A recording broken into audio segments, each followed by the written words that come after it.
जो पिछले 3 दिन से असेंबली के अंदर रूलिंग पार्टी का एक ड्रामा चल रहा है और उसके अलावा जो ट्यूलिप गार्डन में हमने देखा, ये शर्मनाक है।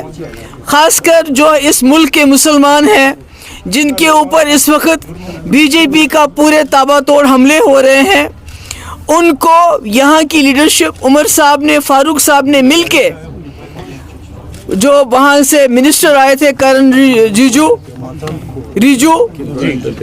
रिजू जो यहाँ आए थे, उनका इस्तेकबाल करके उन्होंने पूरे मुल्क के मुसलमानों को ये पैगाम दिया कि जो आपके साथ इस वक्त पार्लियामेंट के अंदर हुआ, जो वक्त में अमेंडमेंट लाया गया, उसके साथ यहाँ की सरकार है, उसके खिलाफ नहीं है।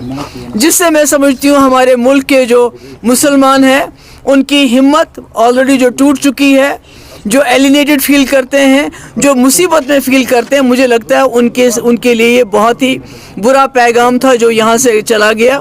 और असेंबली में हम ड्रामा देख रहे हैं कि रूलिंग पार्टी के लोग शोर मचाते हैं, और इस शोर मचाने की और भी एक वजह है, क्योंकि लेफ्टिनेंट गवर्नर साहब ने 3 बिल क्लियर किए थे।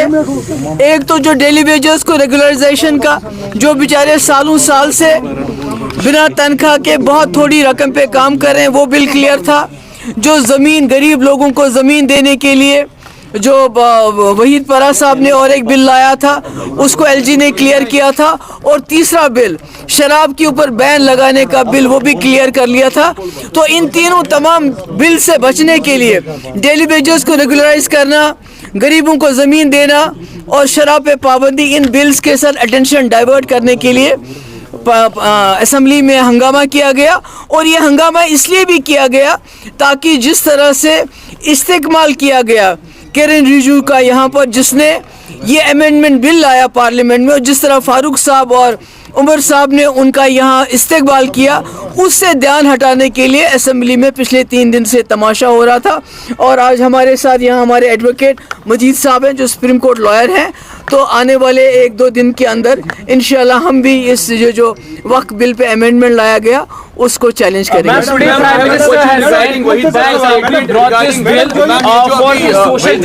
एक बात करूँ, किया है concern regarding this domicile certificates non locals के लिए, उस पर आपका क्या रिएक्शन? नहीं, देखिए ये तो कोई नई बात नहीं है। जो हो रहा है, यहाँ सैटेलाइट टाउन्स बन रहे हैं, उमर साहब उस पर खामोश है। लाखों कनाल जमीन दी जा रही है, किसके लिए दी जा रही है? ये जो नॉन लोकल्स 83,000, आप मुल्क के अंदर कहीं भी नहीं देखेंगे इतने लोगों को एक साथ 2 साल के अंदर डोमिसाइल मिला हो। तो ये जो सैटेलाइट टाउनशिप्स बन रहे हैं, डोमिसाइल दिया जा रहा है, ये तो सारा एजेंडा है जिसको उमर साहब अब इम्प्लीमेंट कर रहे हैं। Prime Minister has said that we have brought this bill just to give social justice to Muslims, and also 2013 amendments of the law when it was enacted has benefited land mafias because of the Waqf Act which was earlier there. How do you see the statement that whether it has really empowered Muslims socially?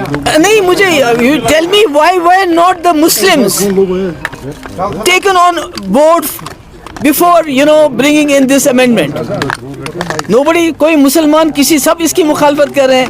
Everybody except for National Conference और उनकी leadership, सब इसकी मुखालफत कर रहे हैं। उमर साहब ने मुखालफत नहीं की, फारूक साहब ने मुखालफत नहीं की, पर मुल्क के अंदर तमाम मुसलमान और यहाँ तक कि जो सेक्युलर जमातें हैं, सब इसकी मुखालफत कर रहे हैं। अगर ये मुसलमानों के हक में होता तो मुसलमानों के मडगुजारों पे इस वक्त कब्जा करने की कोशिश नहीं है। ड्रामा का क्या इम्पैक्ट पड़ सकता है?